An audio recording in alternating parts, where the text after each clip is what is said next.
Hello again, and welcome to the next installment of the Who Cares About Anime podcast. Finally, apologize for a little bit of a hiatus, folks, but we are back. And of course, I'm Jonny Lobo, and I'm joined today with a fantastic cast of friends and peers in the anime viewing and critiquing world. So here's the introductions. You remember him from every previous episode thus far. Here he is, Paden.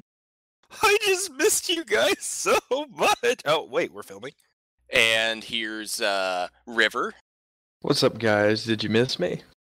And introducing acquaintance of mine all the way back from high school, and now we're friends via this wonderful thing we all know as anime, and has been gracious enough to join us today.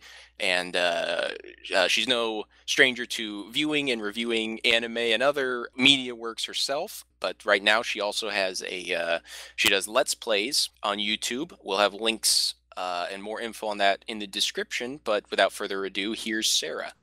Hello, everybody. All right, fantastic. Again, thank you all for being here. And here we go. We're going to get underway for the 5th episode here. Now, up till this point, well, I guess it's 2015 here, so we kind of had some aged / classic titles thus far. And we've had a little mixture of well-known favorites and also niche, with their having El Hazard being before this one. But of course, one of the aims of this podcast, obviously, with shuffling the participants and also the titles, is we want to, cover various facets. And to that end, we're going to do something that I'm sure if you haven't seen, you've at least heard of, and that is Shingeki no Kyojin, a.k.a. Attack on Titan. Just to show everybody that, hey, we do old and new, and we do popular and niche as well. But obviously, we're doing it first and foremost because we want to talk about it, and because we think it's worth talking about. So here's the part where we tell everybody there, little warning, spoilers. If you haven't seen it yet, well, we're going to be talking about it, so there's a very good chance that there's going to be spoilers. So if you want to stick around, that's your prerogative, but just FYI there. So here we go. First question. How did you first get into Attack on Titan? It shouldn't be as hard to remember as some of our last ones. It's probably been a little over a year, maybe coming on 2 years now. I can't remember at the moment, but certainly not like a lot of the other Toonami titles we had. So yeah, how'd you first get into it? What was the circumstances? And if you could just name one key thing that really appealed to you, and we're gonna go ahead and start with Paden. Well, I actually had the pleasure of watching this with a very large group of people who were very interested in anime. I actually was an anime club on the campus I was attending at the time. It was just a very odd introduction to it. I was warned ahead of time that okay, this anime just came out. There's first 5 episodes or so at that point we're out, and we haven't given it a chance yet. So we're gonna give that one a shot, and we're not gonna tell you anything about the storyline. We're just gonna throw you into it. And one person decided to be this wonderful human being and told us it was a comedy. So I went on expecting one thing and got a very different one. Um, I will say it was no less enjoyable. It was a wonderful, wonderful introduction to it. It was a great show. I probably wouldn't have watched it otherwise because a lot of other people were qualifying it at the time as kind of a horror anime, and I'm not usually huge on that. But I have to say, first thoughts on it were just, first of all, the artwork on it is absolutely breathtaking. I think it's a very unique art style. There are very bold lines drawn as outlines for a character, as opposed to a lot of anime, which kind of tries to blend that into the background. And I thought that was just a really unique choice. Everything comes across as very gritty, very dark, very, very immersive. And I feel as if that art style lends itself well to the story, and it immediately drew me in. And some of the lines, some of the one-liners in it just sunk it for me. I'll be the first to admit I am a sucker for like that perfect choice of words, that perfect moment, and just the whole intro of, and on that day, like, I'm not even gonna, yeah, that moment drew me in so much that I just went home and binge watched the rest of what was going on. And the moment every new episode came out, I was on top of it as much as I could be and just got sucked in. It's just a great, great show. If you have not seen it yet, I highly recommend you go watch it. And this is the type of show, I will repeat what John said. If you're not a fan of spoilers, go watch it. And this show does have a lot of twists and turns. And yeah, I'll say more on that later. As for now, I'll pass it off to the next. Well, the short answer to how I got into Attack on Titan would be college. For a more detailed explanation, it started around the time I was first getting into the anime club. Around the beginning of 2014, Space Dandy had just come out, and everybody was talking about Attack on Titan at my campus. So I decided, you know what, I'm going to actually sit down and check this show out. And lo and behold, whenever I watched the first episode, I wasn't sure what to expect because I usually take the opinions of the people at my campus with a large grain of salt, mainly because a lot of them are into shows that I don't really particularly care for. However, whenever I got to Attack on Titan, that first episode is probably one of my favorite introductions to an anime, pretty much every anime I've ever seen. Attack on Titan begins with this really dark atmosphere that just kind of throws you in the middle of the ocean with all of the shock value and all of the intensity.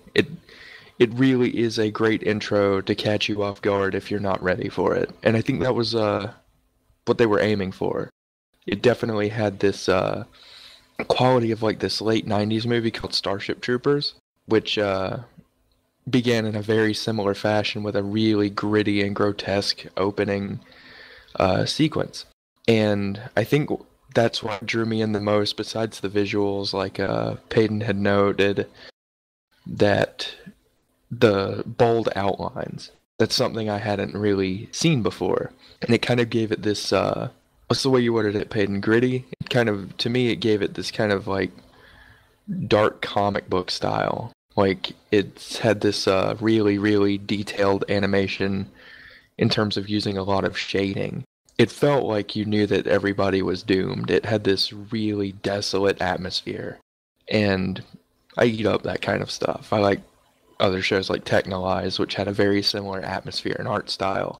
And as soon as I watched that first episode, the episodes just kept on coming. And by that time, the show, I think, had been completely finished.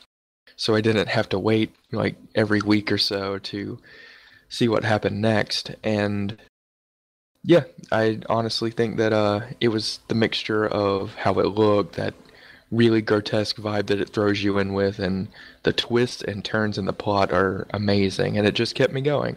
It definitely didn't have a stale moment. That's the easiest way to put it. Okay, so I got into Attack on Titan first and foremost. My friend and I had a show, and it was a news show, and we would talk about all sorts of things: movies, games, TV, anime.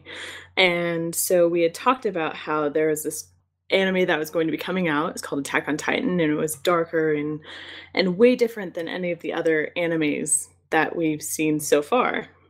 So it's been on my to watch list for a long, long time. I have to admit to everyone out there that I have actually not seen all of the anime. I've only seen about 3, 4, 5 episodes. So, but I will agree with Paden and River, and there is a very different art style to this anime with the bold lines and the comic book feel, and the atmosphere of it makes it feel so dark and what's going to happen next. And it's definitely got a pull to it with the first episode and the colossal titan coming and looking over at the wall.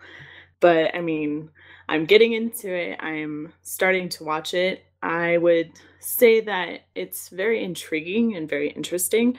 It's not the kind of anime that I'm actually really into. I'm more into the very humorous sort and ones with a more lighthearted story and then it delves in. But that's how I got into it. All right, all right. Very interesting takeaways, everybody. Very similar with me on how I was exposed to it. I guess short answer, college. I like that river.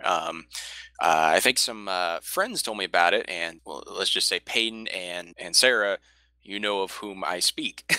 We'll leave it at that. And I was like, oh, yeah, maybe I'll get around to that. And I kept getting put off, and as I usually do with things. But I kept obviously you couldn't. It's let up a little bit now, but especially during its initial outbreak and its zenith of popularity, you couldn't step foot onto the internet without running into it.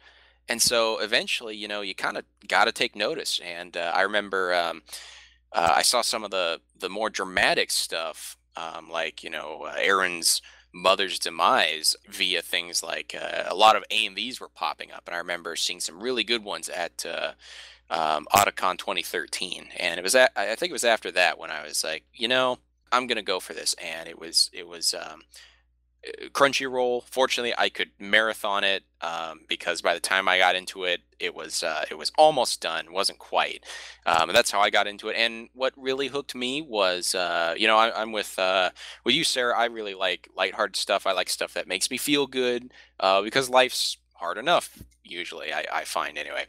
But what really grabbed me with this was I can see why some people throw around, horror when speaking of it. It's scary and it's very nihilistic, and that's honestly what attracted me to it. And also throughout the whole thing, and initially, I mean, one, it just giants are nothing new, but it was a very novel take, outlook, concept. The whole package, kind of pseudo steampunk, kind of reminded me a little bit of Full Metal Alchemist at the onset. Both are very distinct in their own right, obviously, though. And then, like I believe it was River who said, I like kind of breadcrumb plots, if you will. They give you a little bit, and you follow it, but it's not enough. You got more questions than answers when you get to that, and then you just follow the little trail of breadcrumbs that they leave for you, and you got some good twists and turns and reveals along the way. Another thing of mine, I guess, was now that I recall was the way the new recruits, unfortunately, just and the going in training them, commentary on the military, I'm sure, but they knew going in that a lot of them were going to end up they were fodder. So I kind of had some correspondence, if you will, at the time because I was also starting a new job, and it was a type. Let's just say, like being in the Survey Corps, it was soul crushing. You started out with a large incoming class, and not many people lasted for that long and made it to the other side, so to speak. So that was fun and entertaining for me as well. So moving right along here, has a very large cast of characters in it. Certainly a lot of memorable ones, and certainly a lot of meme-worthy ones as well. I'm sure we can't even scratch the surface of that. We'd have a podcast dedicated to memes if we did that. But at any rate, who is one of or some of your favorite characters? And if you have any, how about least favorite characters? And we'll go ahead and start with Sarah this time. Okay, so I haven't seen very much of the anime, like I've already said, but my favorite character is Potato Girl or Sasha. Um, just, I mean, from the get-go with the hot potato, and she's just eating it while she's in line, and she's just looking at the general guy, and she just keeps eating it, and just she's a girl after my own heart because I love food. But she's definitely my favorite character thus far. I also like Aaron's adopted sister. I'm probably going to butcher her name, but Mikasa. I definitely like how I mean, in the beginning, she's just it's very dark and you don't know a whole lot about her. And that's what I really like. I like characters where you're not quite sure which way they go or what they're thinking, their thought process. And so it's really awesome to see that. For my least favorite character, I would say the main character. And I'm sure some people will probably disagree, but I just can't do it. I can't do it. Aaron just he's kind of whiny, and I mean, I understand because I mean, if you saw your mom die in front of you, like by a titan eating her, it'd probably be very like demising, and you'd be like, I'm gonna go kill everything now. But I just find it very whiny and just not a character that I'm really into. So that's what I would say. Favorite characters? Along the lines of the idea of having a character that's mysterious and has this dark presence about them, I would think that my favorite character would be the character none other than Captain Levi. I know he has a large following in terms of the fandoms, but honestly, he is a very, very interesting character to me because he always acts like he's very apathetic. He always acts not depressed, but he acts just emotionless. And he has this look on his face like he's seen things that nobody else has. And it just drives me to believe that he's witnessed countless horrible things to the point where he's just been desensitized. And that really strikes me as fascinating for his character. Least favorite? It has to be a tie between Aaron and how do you pronounce his name? Jean.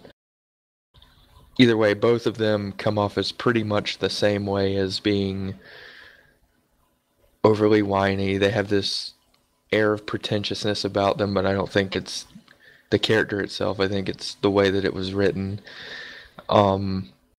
Aaron doesn't really have anything spectacular about him except for what happens later with his powers, spoilers. But they just really don't have anything to offer that's unique or really anything that I would look for in a character. And I think I don't like Jean as much as Aaron. Like I put them on equal terms because they're pretty much the same character type. Same kind of motivation, same kind of everything, really. And I just don't find it that interesting. Aaron's on a revenge quest for what happened to his mother. Okay, I can get that, but it's just a little generic in my opinion. Not to be salty about it, of course, but, you know, a lot of the other characters really carry the story more than Aaron did, in my opinion. Well, I actually have to agree with Sarah on this one. Sasha is by far my favorite character. She's just freaking awesome. She's hilarious. She's never the bravest one. She's never the most talented one. She's never like even the most intelligent one or like the biggest go-getter. But regardless, the entire time, she fights her hardest and does what she can, even if she's not necessarily the person you would want to call on as like your first line of defense. She tries her hardest, and I think that right there is the essence of nobility. Also really enjoy Connie. He's kind of that wonderful, talented yet kind of bumbling guy. And also enjoy Jean Horseface Kirstein. For those that don't know, that's a meme. Look it up. It's fun.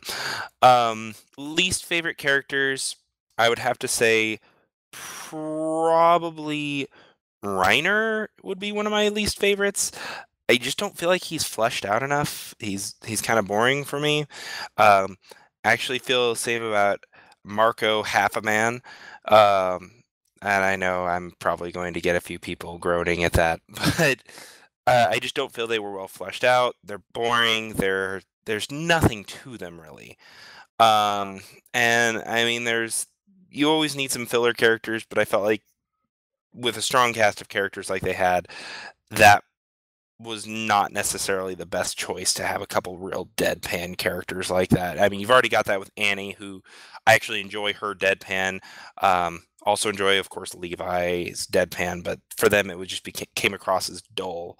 Some other ones that are just real close to my heart. I do enjoy Petra, even though she never really gets fleshed out before we see her tragic demise. And I'm going to butcher this name, as both people before me have said, but Hanj, I believe. I cannot remember how to pronounce it.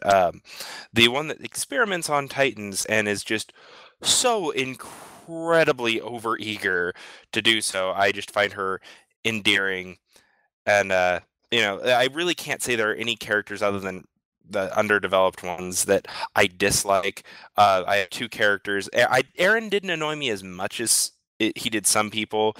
But with Aaron and Armin, they were both kind of boring for me. And then I'll give a shout out to Team 4-Star did a wonderful job with the abridged version of Attack on Titan, and they kind of made me enjoy Aaron and Armin a little more just for the simple humor of it. I cannot watch Attack on Titan without mentally hearing "Titans are my trigger" go through my head every single time, or Armin's wonderful abridged voice. So those are kind of that weird point of can't really get into them in the actual anime, love them in comedic purposes.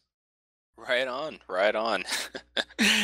Oh man, I was cracking up with some of that stuff you were you're throwing out there, man. But I like the mix we have, because for me, I do gotta say I for some reason I didn't think of him, but I agree. River with Levi, he's fascinating. There's a lot more to him. He kind of has the 1,000-yard stare. He's seen things, and he's very enigmatic, and so he's a fascinating character. And of course, Sasha. I mean, she started out as, okay, she's comedic relief a little bit, because you need just a sprinkling of that in this super heavy series that just bombards you with death and tragedy as much as Game of Thrones. I mean, you need a break every little once in a while. Makes it so worth it. But I tell you, when I saw her in a Denny's advertisement, I was like, "You made it, girl. You made it. Way to go!" And for characters, when we speak about characters that are fleshed out and such, we're mainly we are focusing on the anime, and as of right now, there's just the first season of the anime. So as to if and when they're fleshed out more in the manga, that's great, and you can do that more with a written medium. Than a TV series or something on screen. So that's great. But valid points. If you say, "Oh, I felt so and so wasn't fleshed out enough," because one, I think obviously it's hugely successful. The anime is going to continue, and also there's the manga. But at the same time, we are talking about, well, this is what I saw. This is what I experienced. By a favorite character of mine actually was Gene. And on paper, maybe I wouldn't have picked him, but as I'm watching it, he does get fleshed out a little more. And I think everything you said, River, I think that was valid, and that's your opinion of. But I don't know what it is about it. It was maybe an enigma for me, but something about he was the right combination of he as opposed to Aaron. I'll already spoil it right now. He's my least favorite. I'm sorry. He's just, he is to a T, thick-headed shonen protagonist. The end. That's Aaron Yeager. And if he's your favorite, I'm sorry to be a little salty, like River said, or a little jaded. But he just kind of is go, go, go, punch more, and just has this indomitable spirit about him, which is cool. It just rubbed me the wrong way, I guess. But Gene, he has moments of serious doubt. He has serious moments of doubt in his own abilities. He has self-confidence issues. He really, particularly with Marco and other instances, the emotional toll that war takes on him. You see that. It's very evident, and it affects him deeply. But he's not, irredeemable. So on the same token, I love that he's so flawed, but also I remember, I believe it was when the Titans were surrounding where they keep the canisters for their 3D maneuver gear, and it's like, that's essential for the soldiers. They need that, and not to mention the people that were at that depot. Death was knocking on their door, and he had that moment of inner conflict. He wanted to run away, as would be anyone's physical instinct screaming at them to do, but he mans up, so to speak. And it was one of those instances where he did what had to be done. He had to fill the shoes and the role of leader there, because everyone else around him was so dispirited. And it's kind of one of those things where, on the one hand, the military is very rigid and has its hierarchy, but on the other hand, you have to have some autonomy when that system breaks down in the chaos of the battlefield. And that's what Gene did there, and really had a great redeeming moment there. So that was why I like Gene. I didn't even know about the horse thing until before he came in. Oh man, do I dare Google that later? Anyway, and I also really liked Armin. He's obviously, if he didn't live in the world that they found themselves in, he would excel as some sort of intellectual, something in the humanities. He's a kind soul, and it's a cruel point that I think Attack on Titan as a work makes. Similar vein as I found in William Golding's allegory of The Lord of the Flies, a great read if you haven't had the pleasure. And there's a character much like Armin named Simon, and, well, spoiler alert for Lord of the Flies, Simon doesn't make it. And it's sad, and it's, again, nihilistic even. And the point that Golding makes, and I think kind of making with Armin, is kind and gentle things aren't long for this world. And that's a horrible thing to think. But then obviously with allegories, how allegorical Attack on Titan is debatable, I suppose. But then it makes you think, well, how does that come over to the real world, where we don't have giant monsters eating each other, and yet a lot of times it does feel like we're eating one another, and dog eat dog world, as they say, et cetera, et cetera. But I better stop, though. I'm getting a little too too crusty here for the beginning of a cast. Anyway, let's just get right to the heart of the matter of something. Is maybe a lot of people have wondered in hindsight, is this could be a simple answer or a complicated one, but why do you think Attack on Titan is so popular? And if you could, going off of that, depending on what circles you're in, obviously it's got a lot of good feedback, has good reputation, also has a lot of heavy criticism, as anything that becomes hugely successful inevitably garners. So do you think it's earned its reputation? And I'll leave it up to you to say whether it's a good one or a bad one, and a little bit of why. I think it's earned an odd reputation in that it's got a lot of criticism, not for its storyline or anything about its artistic execution, which overall has been, it seems like, fairly well received in most circles. And I say that most, knock on wood. I know people are going to point out areas where it wasn't, but overall, the point where I've heard the most complaints is how long it has taken for them to start a second season. Their production team has, continued working on the manga, continued working on they're currently making a live action Attack on Titan film. And yet we have not seen one episode of a second season, and nor have they really gotten to hardcore working on it, which I think for a series as popular as it is, that's kind of a artistic suicide. You're rehashing the same part of the story over and over. I mean, sometimes some shows can do that, such as, we have in the past cited Dragon Ball Z a lot, but I feel as if it's an apt one for a simple fact. We look at Dragon Ball Z, we look at Dragon Ball Z Kai, we look at Dragon Ball GT, and then they do they're talking about re-releasing that at some point, even though it's non-canon. Now they're doing another series that's basically going to be the same thing. Sometimes you can do that and get away with it. But it takes a very rare kind of show to get away with that, and it usually has to do more with the animation than with the story. And Attack on Titan is such a story-driven show. It's one area where I can see that it's earned its bad reputation amongst a lot of fans, is its production quality. Other than that, as far as its artistic quality, I think it's well earned. It's high praise. It's a very unique show that not many series can approach in terms of originality. I mean, we get a lot of post-apocalyptic. We get a lot of everything from this is a, horror anime to this is a sci-fi anime to this is that. And this really transcends a lot of the issues that go into tropes or genre and really becomes something really unique and with a lot of heart.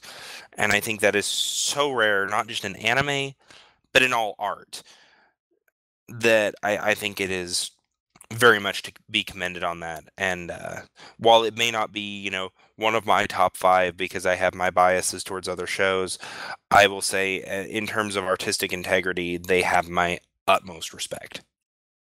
Well, whenever it comes to how I think it got its popularity, I think 80% of it, in my opinion, would be the sheer grittiness and shock value.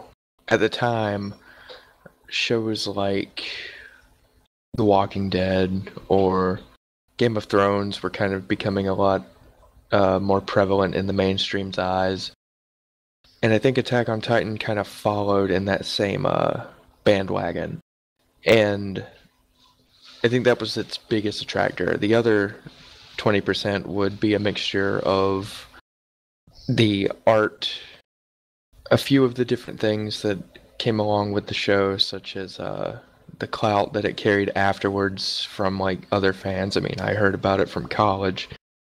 And honestly, I think it's getting more and more people, the more that fans are wanting a second season. It's kind of like the general idea of there's no such thing as bad PR, because everybody's complaining about there not being another season and the low quality of the production and whatnot. But that's attracting people to check out the show because they hear about that and they want to see essentially what really needs a second season. So, in a way, out of all of that, do I think that it's warranted? Yes and no. Yes, because at least it's trying to... It's definitely trying to market to everybody. It's definitely trying to get its name out there and get watchers and get the buyers of the show and different things.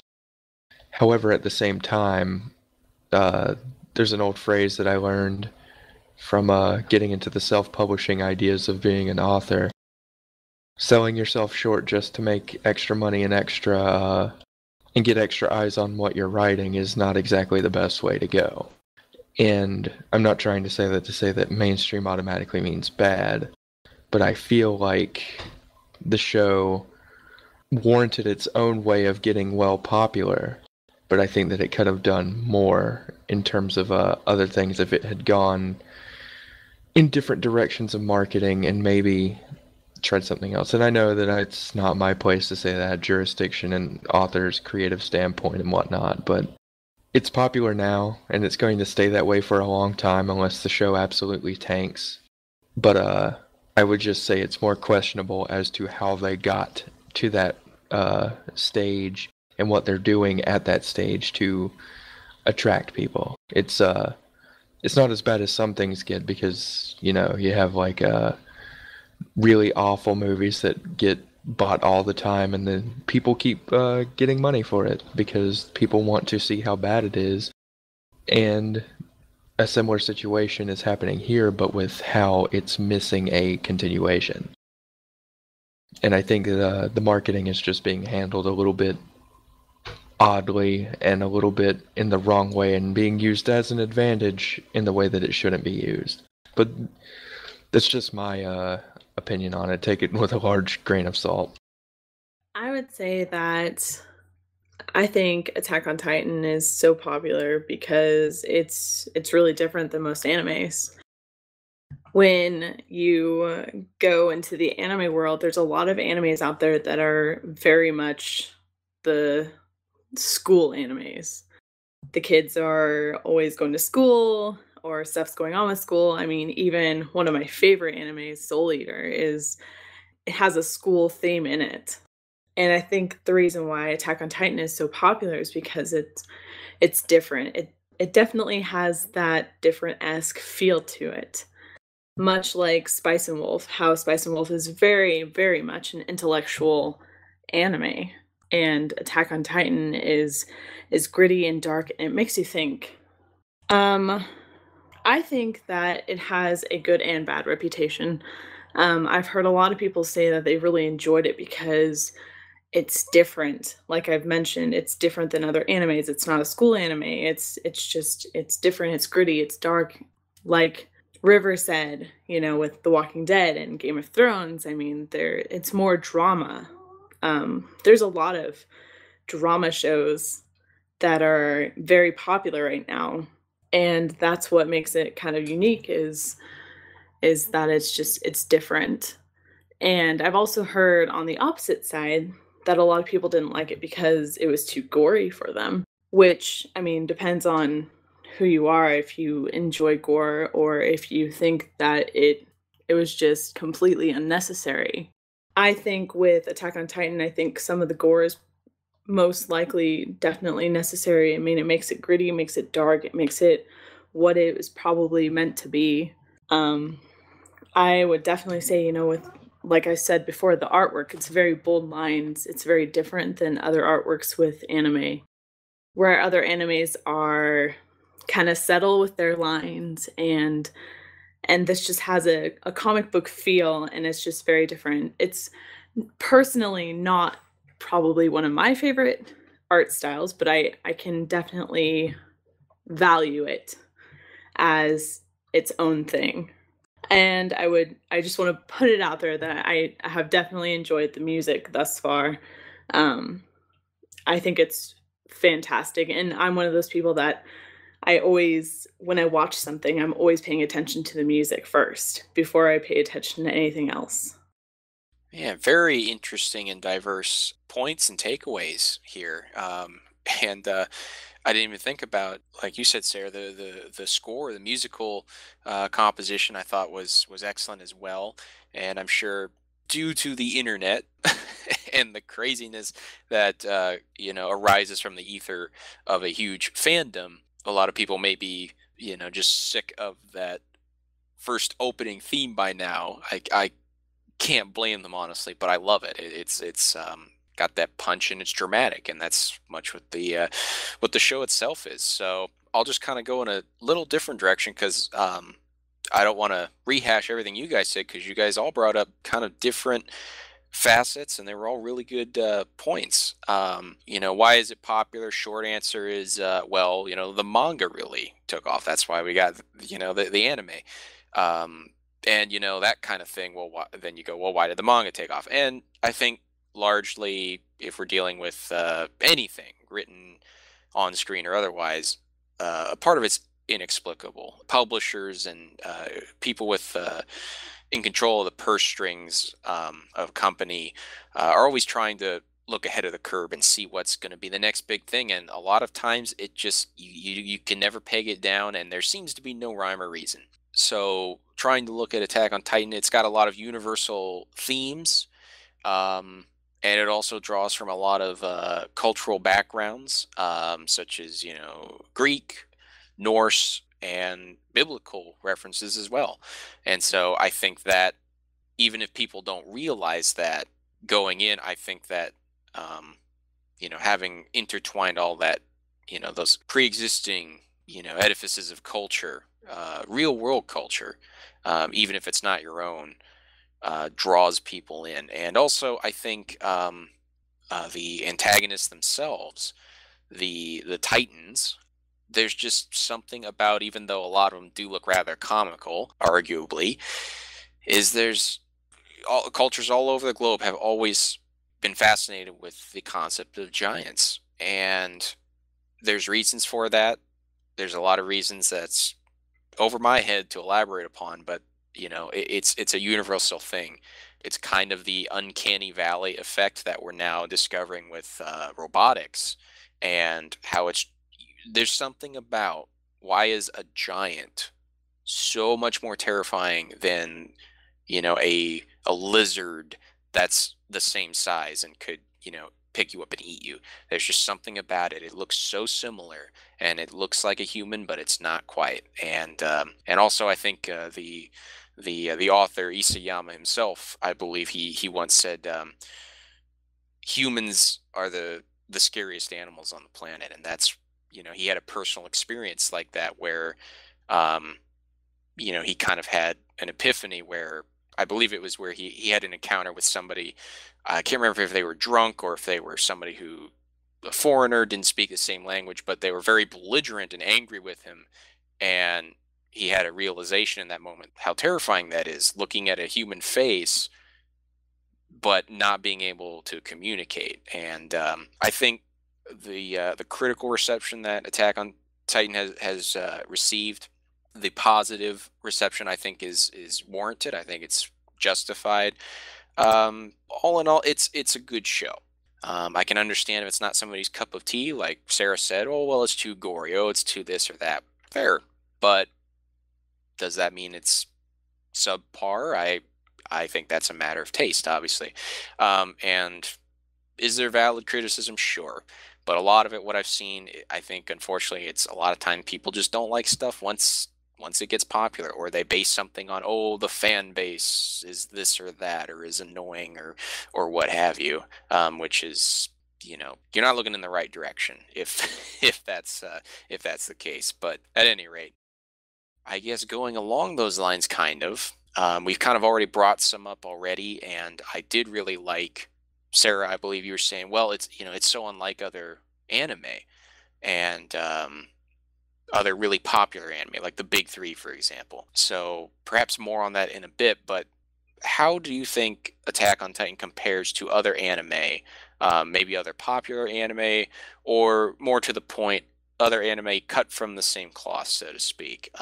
Maybe other sci-fi anime, other shonen anime, action, etc. And along those lines, do you think, does it really take after a certain vein or a certain genre, or is it truly stand out all its own?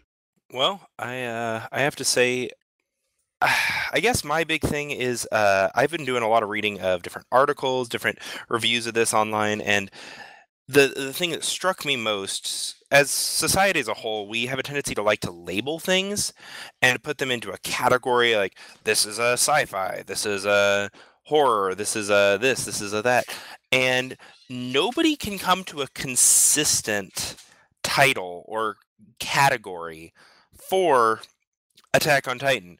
I've seen it labeled everything from horror to sci-fi to dystopian to shonen to I saw someone talking about being a murder anime, and I think that's something very unique. There aren't many anime that can be put into so many different categories and also manage to fit each one of those the whole way through. I would say, even though it may be cut from the same cloth as a number of other anime in different aspects of it, I feel that its fusion of them is very unique. I've heard a lot of complaints saying that it becomes almost too generic because they're trying to do so much. I would respectfully disagree. While I would not say this is the best anime I've ever seen, I will say it is one of the better anime on television today, or that has been on within the past few years, rather. I think that it is very, very powerful. It very much speaks to the human condition. It approaches psychology and like just the general mental processes of human beings in a way that very few series can capture, let alone capture well. And while, yes, some characters such as Aaron, I do feel like are a bit trope-esque, I feel like most of the characters have enough depth to them to make this show a very character-driven, very unique branding of many different genres all at the same time, let alone having the ability to readily introduce you to characters and get you attached to them and then pull a Game of Thrones on them and just slaughter them the next episode. One of the most striking episodes for me with that was when you're first watching the series and you think that Aaron dies. He's gliding along there. You got the heroic music playing in the background. Everything's going great, and suddenly he's mid-jump and a Titan pops up and just rips his leg off. Like, what the heck happened right there? That was insane, and it's something that you see violence in a lot of horror anime, but it's usually drawn out. You see it coming, someone's going to have something bad happen to them, and then it happens. With sci-fi, okay, they're going into the bad guys territory, there's weird stuff there, to expect the unexpected. With shonen, okay, the good guys going in there, this is the heroic music, this is when they're gonna fight. And the combination of all of those somehow manages to make it that you never see a lot of these twists coming. And I think that makes this series stand above others, if nothing else, in its sheer ability to be unique and unexpected at every turn. And I would say very much that it stands a few strides above most other of any of its proclaimed genres. Well, you know what I always say. If you like Attack on Titan, you should watch Ouran High School Host Club. I really don't say that, and I know that awful joke is going to come back to haunt me eventually. However, I will say that compared to other anime, it's not like any one anime in particular, but it's more like a conglomeration of bits and pieces of different ones. Later on in the series, there's a kind of the whole Titan controlling Titan thing kind of has this Gundam-esque vibe to it. Like, Aaron's basically a pilot. And at the beginning it has this kind of... I've watched the show Technolize, and it had this very desolate beginning, much like Technolize does, except with dialogue. And it just had this little bit of everything. Like, it tried to take the best pieces of everything and tried to make something out of it with its own original flair. And in terms of originality, it speaks pretty well for itself. Some of the characters might not be the most original ever made, but if you have good, deep characters with some sort of compelling drive about them, they don't have to be the most original characters. And Attack on Titan did that. The characters are very human, and the psychological parts of the show are rather good and come off rather smoothly without sounding pretentious or preachy. However, it does something that, towards the end especially, it does something that I like to call playing it by the book and playing it safe. Paden mentioned it about Aaron getting, quote-unquote, killed. Then whenever that happened, I honestly freaked out and said, holy shit, this show's going to be amazing now. And from then on, I thought it was going to be different. I thought that was going to be a twist, that Mikasa was going to become the main character and have a revenge story on her end. But that's kind of not what happened. I think the biggest detractor for me was the whole, Aaron becomes a Titan or whatever.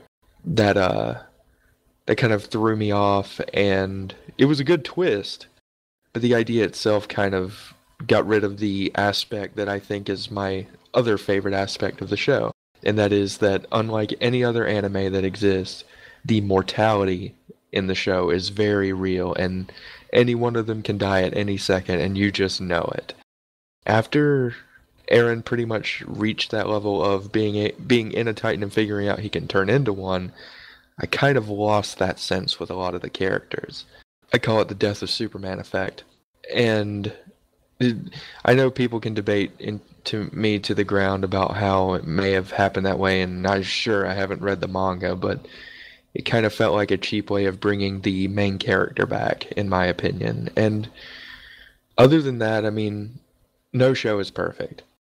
And Attack on Titan does a lot of things that I don't agree with in terms of playing it safe and doing things by the book, especially later on.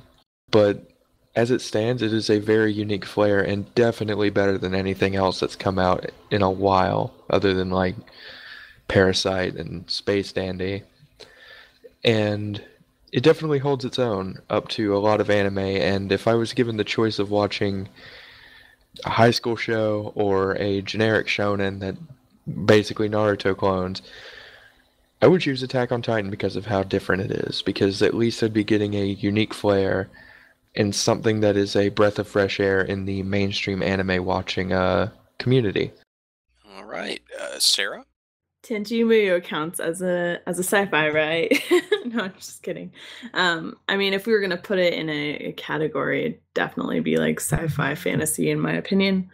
But you know, I definitely think that Attack on Titan stands out on its own. It's like I've said before, it's different than a lot of other animes out there. And like I said in the beginning, I this is not a category that I watch very often.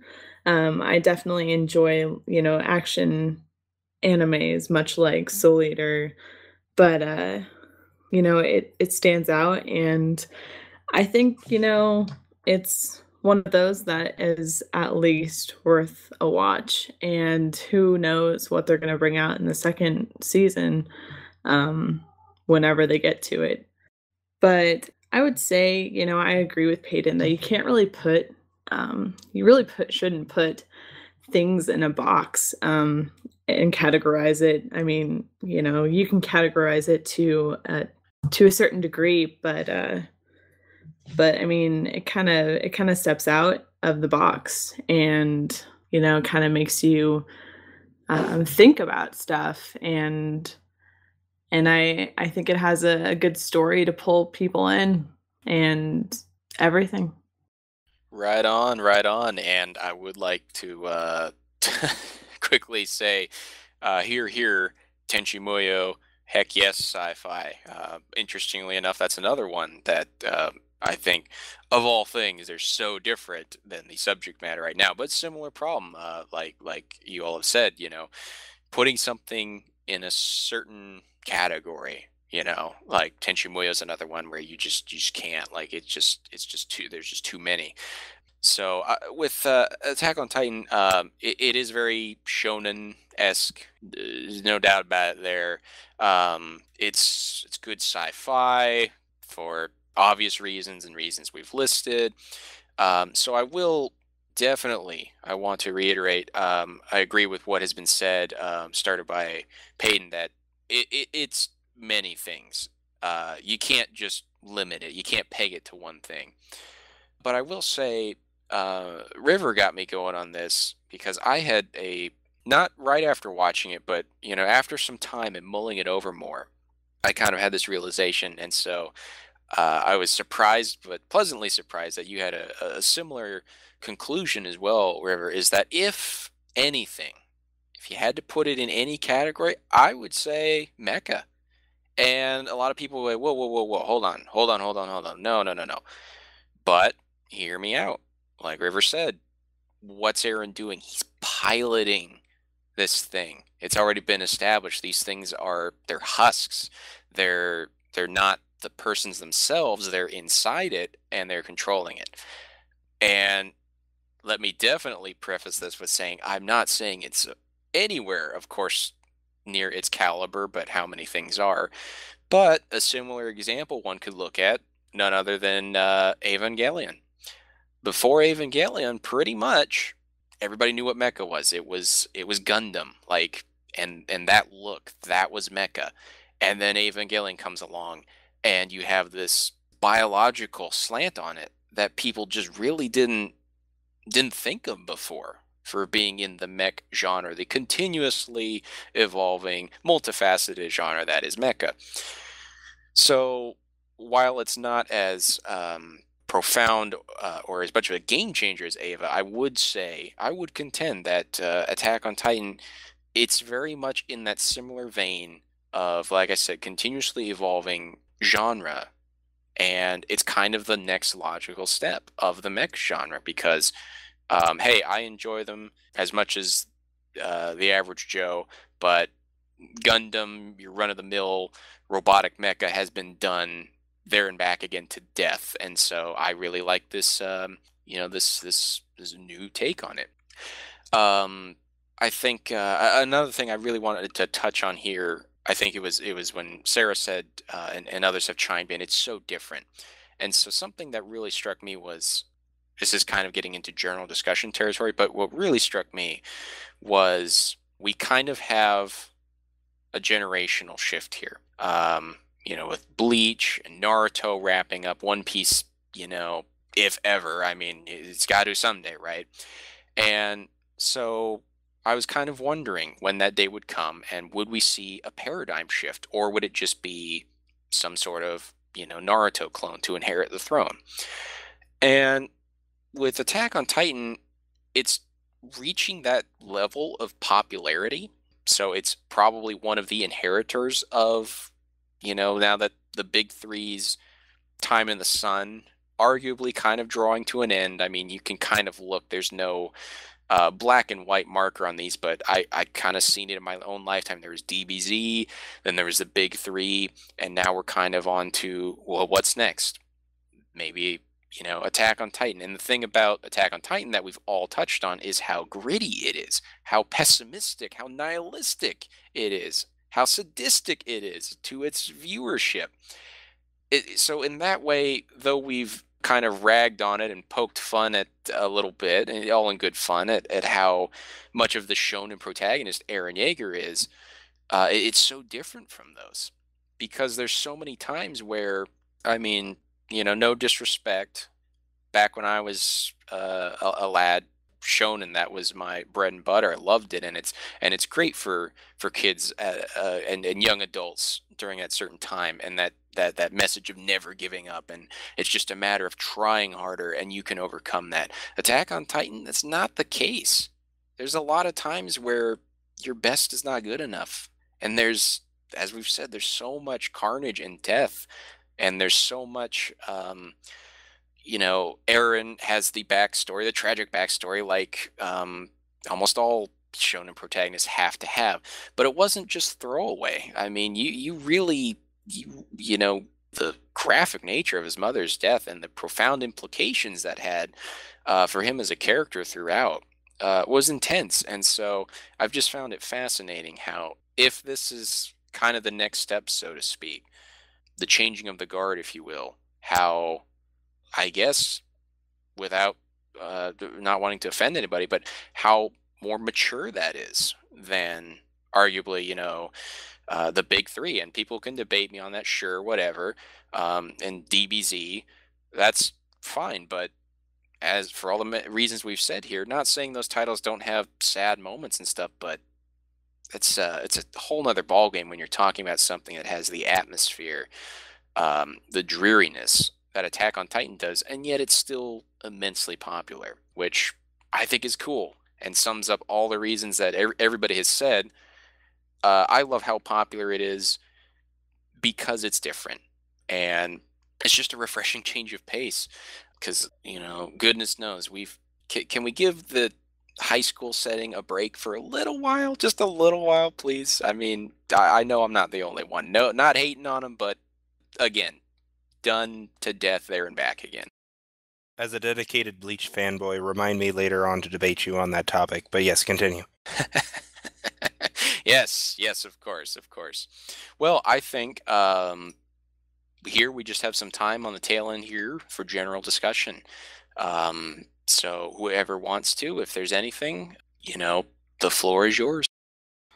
I guess I just have my main thought. You mentioned the inheritor to the throne of the big three, and while I would love to say that something along the lines of, or some new ones along the lines of what Attack on Titan does, or some of the other really original anime, there's were some really short ones that have come out that I think if we could get some more along the lines of those in the comedy genre, such as like Watamote and things like that. For those that haven't seen it, if you're an anime fan, we'll go watch that as well.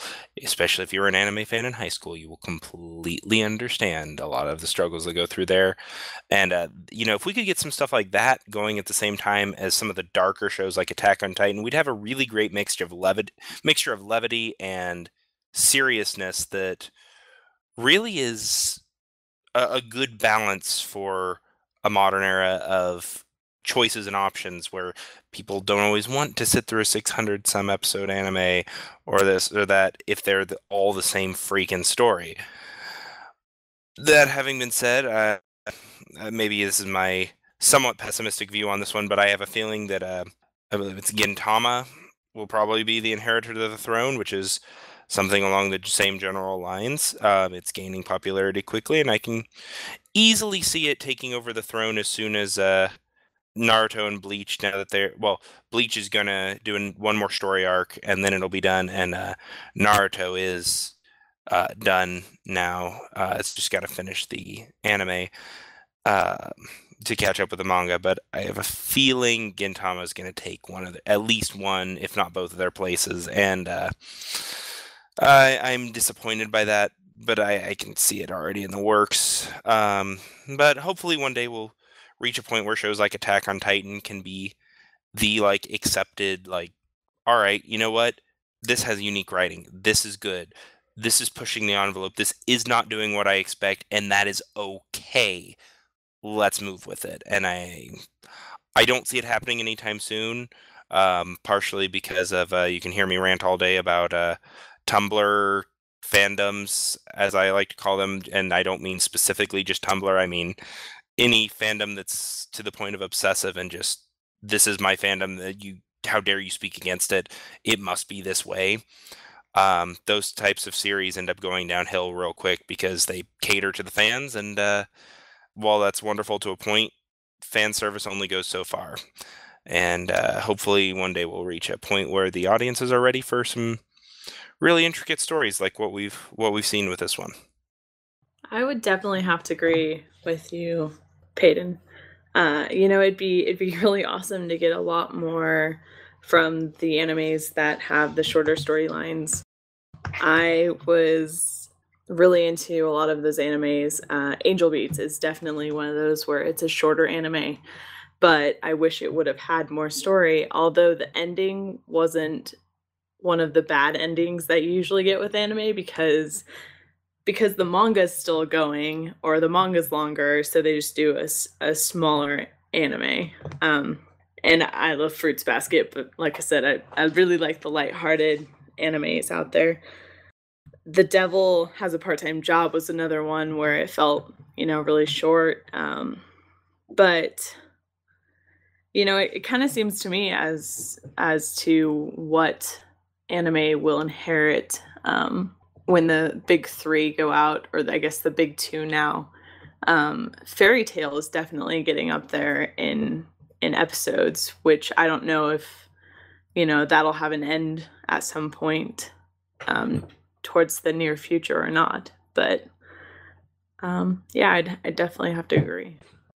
Well, only time will tell, I suppose. And I do think we opened a can of worms there that hey, it's just, like we said, speculatory. Only time will tell. Will Attack on Titan, is that the precursor of more down the pike, or is it kind of going to be the exception to the rule? I don't know, but I remember seeing somewhere that and I tend to agree with a lot of people. What I mentioned before, with my own personal experience, having a job that's was daunting to the green as grass newcomers that we were, and also kind of seemed hopeless.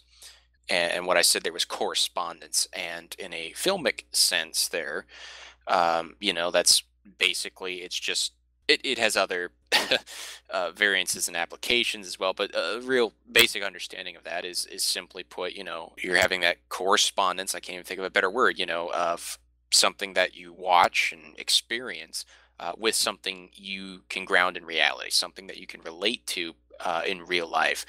Maybe not profoundly, but at least, again, grounded in a reality that you know or think you know. And I remember, some observations about one of the reasons of the appeal of the show was, economic hard times, the bubble bursting kind of for, I know the feeling here when you get out of college and it's just, dog eat dog world, and you feel really dejected, and it feels hopeless. And that's a continuous motif in Attack on Titan is hopelessness. And so people have theorized that that correspondence is, and again, a generational thing, is why it's, really caught on with people. But again, that's up in the air, and the plenty of room for continued discussion on the matter.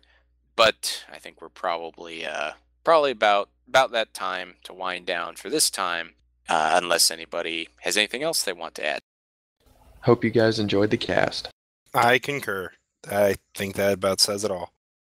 Well, I very much agree with that sentiment, and thank you all for participating today, and thank you to anyone out there who's listening. If you liked what you've been listening to, feel free to follow us on YouTube. We've got Facebook, we've got iTunes, and very recently here, we even got a Twitter. And we also have, it's a continuous work in progress, but also have the website whocaresaboutAnime.com, where I think I'll repost. I did a critical analysis on Attack on Titan right after I saw it, because I had a little more free time then. Admittedly, I was just on the heels of my program of study, and Attack on Titan, it affected me that profoundly. I'm like, I got to get this written down. And so we're going to continue on with future episodes, and it's going to be a mixed bag. Is it going to be another more contemporary title? Is it going to be something more classic? Is it going to be well known? Is it going to be niche? You'll just have to tune in and wait to see and find out. But at any rate, we'll have some links in the description to help set you on the right path where you need to go. But at any rate, thanks again, everybody. Thank you, listeners, and we'll catch you next time.